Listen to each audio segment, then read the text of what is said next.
Hi guys, Crafting Redstone here, and welcome back to another World Machine tutorial. Now in today's tutorial what we're going to be doing is having a look at all these filters up here. So if you have a look, we've got this bar, we have tools, favorites, macros, generator, output, combiner and filter. Now we've also got natural, selector, converter, parameter and flow control. So today we're going to be focusing on these filters because they are very important when creating worlds. I just thought I'd in-depth look at all of them, and then when I build things later on in World Machine and other videos, you'll know exactly what each one of these do.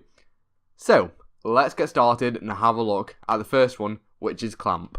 Now for this video what you wanted to do is focus up here to this little image up here. It's a small version of the one here. Oh, we'll zoom in a bit. So here is the image, and you just want to focus on the one up here because this is one what's going to be changing when we're messing around with these different filters. So just keep an eye up there. So to begin with, the clamp filter. So we're going to focus on this overlay here and only look at that by pressing the control key F or hotkey even. And this will say preview lock, so no matter what we click on, this image up here is not going to change. So let's have a look what clamp does first of all. So by moving the sliders, you can see in the top left hand corner of the screen up here, the terrain moves up and down, so it kind of just scales it. And we can do this the other way as well. By moving this one, it kind of scales it upwards. We can do a bit of a mixture of both, so you kind of flatten it out like so, that sort of thing, make it a bit higher. So it's basically used for scaling. And that's on the clamp style one. So we can change this to clip, and what's that going to do? That's going to just clip the bits out. So if you don't want a bit in, you can just clip it like so, and it will just get rid of all that area and just fill it in with the current level. That's what the clip does. Now the expand is a bit different. This, as it suggests, expands the terrain, so it scales it even more, scales it a lot bigger, but also can scale it less by moving this one up here. You can also do a mixture of them, so you can scale them like so. And you can use this one, particularly if you want to highlight a region, so I'll probably get this a bit better. So I want to just highlight a small region and fill it all in. You can just use this expand function to do that. As you can see, it's outlined some regions and made them very, very high, but the others almost nothing. That's what that does. We can also use normalize input, and that just, I'm not too sure what normalize input, guess it normalizes it. We can just mess around and see if that looks better when you're using clamp. So that's what the clamp function does. Let's have a look at simple transform. So we're now going to have a look at simple transform. So we're going to click on this and press F, and it will lock the preview to that. So by clicking on simple transform, you can change the gradient of the hill. So canyon eyes will make the gradient a lot less steep, so a lot flatter. Glaciate will make it a lot steeper, like so. You can see it's very, very steep. Cubic midland is kind of does the middle one of this. It kind of makes certain bits steeper, or doesn't move certain bits, but makes certain bits a lot steadier. So that's what cubic midlands does. Midland plateau, this kind of creates a midland, some still steep bits below and steep bits above, but flattens out that midland area. Smoothing filter does what it suggests. It smooths the area out to make it a bit, as you can see, it kind of just blurs it a tiny bit to just smooth the terrain out a little bit.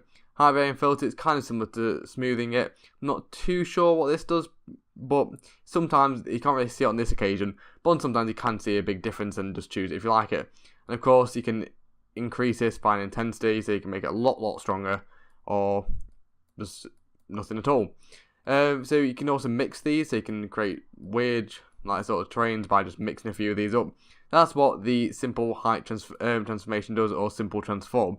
It's very, very useful, especially when you're wanting to make cliffs or mountains or anything like that really. So yep, I'll suggest you use that, it's very useful. So let's move on to terrace.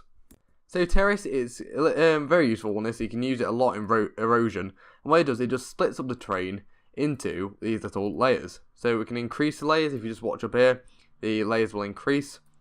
You get that there. It looks a lot better. Well, it doesn't look better, but it will do when you put erosion through it, because the rock layers are actually like this in real life. You have rock layers and the different hardnesses, and it erodes different ones differently. And yeah, you can get this terraced effect. It's quite useful if you're making a mesa or Grand Canyon sort of area. So that's where I suggest using terrace, or you can just use it generally when making hills. So you can change a lot of these, so we can have it on simple, like so.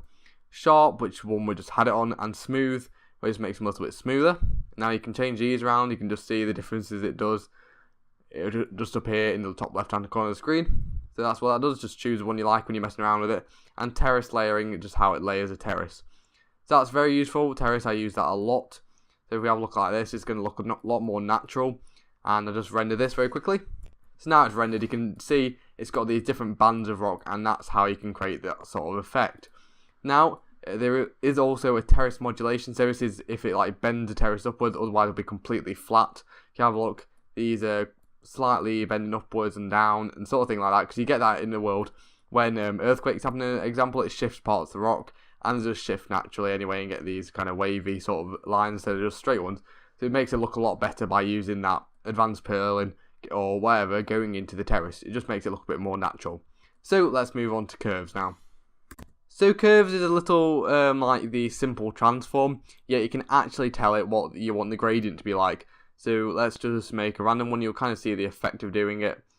You can see we can kind of choose how we want the terrain to look. So like so. And you can just change how the curves look. So if we have a look on here, it's very, very different. Just render it very quickly. There we go. And you can see you can just mess around with this and create some quite cool effects. So let's do a canyonized one. So that's one what was on there from earlier. You can mess around with it all like that. You can draw it yourself, or you can pick these up here. You can also use a curve strength to tell it how strong you want the curve. Like so, you can see the curve changing. The bait curve just like confirms that's what you want the curve like. And then you can smooth the curve out. This one can't be smooth, but let's make a quite a jaggedy one like so. You can see it smooths these top point ones out and creates that sort of a smooth effect. So this is quite useful if you're wanting to make your terrain very like customized and use the different curves just to make it look how you want. You might want to use this for like steep mountain terrains or all sorts of things like that. Yeah, it just adds this interesting effect, and you can add like different curves, as I said, to the area. So let's move on to the next one. Simple displacement. So simple displacement can be used in a lot of different ways. I quite often use it when making sand dunes and things like that, just to displace a sand dune, so you get this kind of curve. Like say if you could just watch a mouse, get this kind of sand dune curve, and what it does, it just moves the terrain in a certain way. So as you can see, it moves like that. It doesn't always stretch it. That's because we've got this distortion amount in, and I've messed something up now.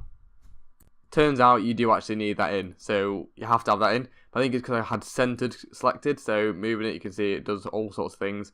Move like so, it just moves it around basically. You can change the direction and move it in a different direction. You can center it, and then repeat edge values. That's just so it doesn't mess up on the corners. So that's what the simple displacement does. It just shifts the terrain along and kind of drags it over an area. So it's very useful when making sand dunes and things like that. So next we're moving on to ramp. Now this kind of reduces the very high terrains and makes this sort of valley sort of shape. It's a bit of a confusing one, ramp. It's not that clear what it does, but as you can see, it makes where the terrain is very high, it reduces it to almost nothing and creates like this wavy pattern around it. And I guess you could probably use this for sand dunes again, because you can see it creates these very lines in the sand or whatever you have, which are very wavy, and it can be used for different sorts of effects. I've not actually used this one at all really. So yeah, that's what ramp does. It kind of reduces the high terrains and makes it a bit wavy when it goes down to the bottom. You can also keep full height, which does something weird as well. This actually reduces a bit, so it becomes a bit clearer. It kind of just does the same thing, but the waviness is very, very high up on the landscape, like so. That is what the ramp does, and I'm not too sure what circumstances you could use this under. You've also got a standard ramp and linear ramp. You could, as I said, maybe use it when making sand dunes and things like that. But yep, that is the ramp, and we're going to move on to the height splitter now. The height splitter kind of does what it suggests, and that is to split the terrain into different heights. So if we have a look at the terrain up here, we've got this sort of terrain, and what the height splitter will do, it will split it and move it into two separate parts, like so. So there's a few options under here. You can have multiple bands, so if you want to split it into different amounts, so there's 3 there, but we've currently got it set on 2, so let's reduce it to that. As you can see, it just splits it like that. And you can also have reduce to 0, maintain height, so it stays the same height where it gets rid of it. Or you can have coverage bands, which kind of outline all the areas at max, like so. That's quite an interesting one. You can do this for if you wanted different erosions in different areas, for example. So you can see it's just outlined those two. So yeah, the height splitter can be used for that, because on lowlands you might want erosion, which is quite not very harsh and has a lot of sediment to carry, whereas in highland you want very, very harsh erosion with little sediment to get those steep peaks sort of thing. So that is the height splitter. Now we're going to be moving on to the add noise. Now the add noise just adds noise onto the terrain. As you can see, not very noisy, very noisy. So you can kind of find a medium with this, and you can change the seeds, that's where the noise is. You can have normal noise and you can have additive noise, which just adds it to terrain, I do believe, instead of kind of having a mix. So it takes some away, adds some. You can randomize the seed, as you can see with the seed up here. I think it's just, yeah, just changes that. And I don't think the adjust by scale does particularly much. Not too sure. Maybe it adds more noise up higher. But if we go on here, we can render this out. It'll just take a couple of seconds. There we go. And you can see the noise has been added to terrain. You can't really see it too clearly. There is quite a bit of noise now. So let's move on to the next one, which is probability. So the probability is kind of similar to noise, but on this one it adds more noise in higher peaks. So I have a bias, so you can see it adds it only on high peaks, or adds it everywhere and adds more of it, that sort of thing. Then the strength, that is how much it actually adds. So from this you can see that where the very high peak is, then you get a lot of this noise sort of occurring around it. So we'll just render this out. Here's the high peak and you get a lot more noise. So it can be kind of used for noise. So you might want to add it to the existing terrain just to add more noise in certain areas and things like that. So we can just do combiners. I probably put that in the wrong place. There we go. So combine, I'll just show you what I mean by that. So here we've got a combiner. You can see just add more noise as the higher parts of the terrain, like so. And that's what it does. And if you wanted to get more noise on the lower parts of the terrain, you'll simply use the invert to invert the terrain, so you're going to get higher noise then on the other areas. So you can see, like so. I can render this out. It looks quite a bit of a mess, but maybe after a bit of erosion it might look a bit better, so I'll do that very quickly to show you. And just to mention, you can see that we've got hardly any noise on this top peaks up here, because that's the very high areas, where we've got a lot more down the bottom, like so.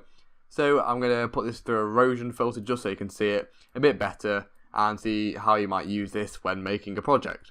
So now I've rendered this erosion filter, and as you can see, I've done two of them. So this one contains the noise, and this one contains, well, probability this one contains, and this one contains just a normal erosion.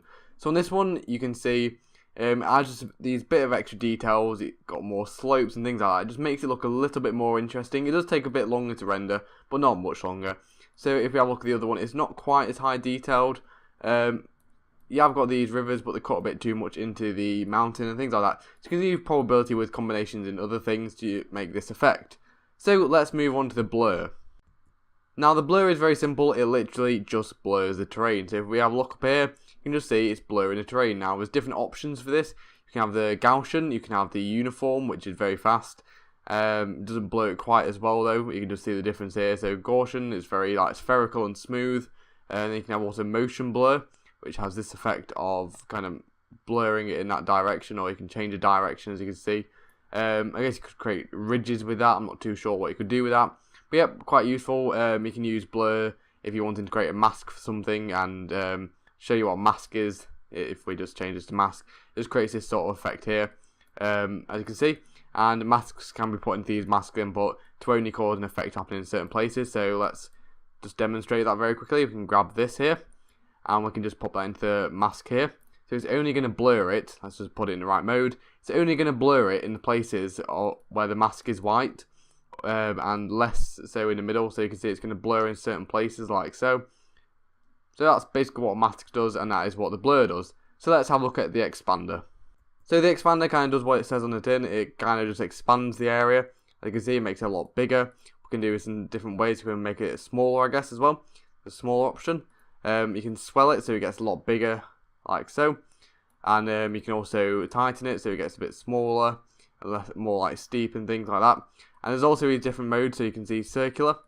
It kind of does this in a circular manner. You can see all these circles, and it's quite slow. And square, it does it in a square manner. And then there's a hybrid, which I quite often use and looks the best in my opinion. It kind of just mixes the two up and makes it look a bit more natural. And it's scale independent, and it just does like a few different things just to make it look a bit different. So you can use that. It's very useful. The expander I use in a lot of things as well, with the masks and things like that. And so now we're going to move on to inverter. Now this is a very quick one.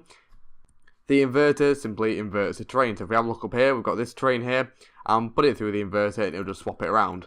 So we get this effect where the high mountains are now low, the low area is now high. You can see, let's just render this out to show you. Just inverts the terrain, literally just inverts it all, and that's all it does, and it can be useful. So earlier on, I put the inverter into the probability to put like the noise in the lowlands of the area, and then put it through the erosion. So that's how you can use the inverter, as well as many other things when creating masks and things like that. Now finally we've got the bias and gain. Now the bias and gain is quite unique. It enlarges the area, like say, or shrinks it down, whatever the bias is, and then the gain, it kind of does similar things. It makes it a lot steeper or a lot flatter. That's what this does. You can mix them two, so I want very steep and small areas, so we can do it like that, or I can have very flat areas but quite high areas like so. So this basically highs and lowers the terrain, and this makes it steeper and less steep. So that is what the bias and gain does, and that is pretty much the end of the filters. So just to go through, we've got the clamp here, we've got the simple transform, terrace, curves, simple displacement, ramp, height splitter, add noise, probability, flipper, I think that is one we missed out, equalizer, blur, expander, inverter, and bias and gain. I think we have actually missed out a couple here, so see what's quite gone on with that. Yeah, definitely missed out a couple, so I'll put those in now. So first of all, we missed out flipper, and I must have just done that after doing the erosion, just missed out. So here's a flipper. You can just see it flips the terrain horizontally or vertically, or a mixture of the two, just so you can flip it in that way. That's what the flipper does. Equalizer, so here is the equalizer. You can pop that into the main input. So what the equalizer does, it just equalizes terrain, so it makes it a bit more steeper, and you can do it in a weird way, so I'll just demonstrate that. So you can put these histogram inputs in, and it'll tell it what to do in certain areas. So depending on what the areas are, it'll tell it to either make it a lot steeper in the lowland or a lot like flatter in the highlands or something like that. You can just mess around with it like that, and you can figure that one is a bit of an obscure one. So yeah, you can just see what it does there. You can do all sorts with this one. You can put different histograms into it and all sorts. I think if you invert this, it will make it steeper on the highlands. Probably, oh, I didn't mean to do that, like that. Make it a bit a bit flatter on the highlands, it looks like it's done. But you can use it for all different things. That is the equalizer. And I think that's pretty much going to wrap up this video. So throughout this video, we've had a look at all these different filters and done a bit of an explanation on each one, what each one does. And I hope it's been very useful. If it has been useful, don't forget to leave a like. And next video, I'll probably be having a look at these erosion filters in probably a bit more depth than I have done in these filters. Otherwise, the video would be crazy long. But the erosion filters are very interesting, and that's probably one of the main features about World Machine, so stick around if you want to watch that. And yes, I think I'm going to wrap up the episode. Thank you so much for watching. Don't forget to subscribe if you have enjoyed this video, and I guess I'll see you next time. Goodbye from Crafting Redstone. So click on this again, and I'll kind of want it an exponential curve or like a square curve, if you've ever done this sort of thing in maths. That just kind of makes it have a bit of a curve upwards.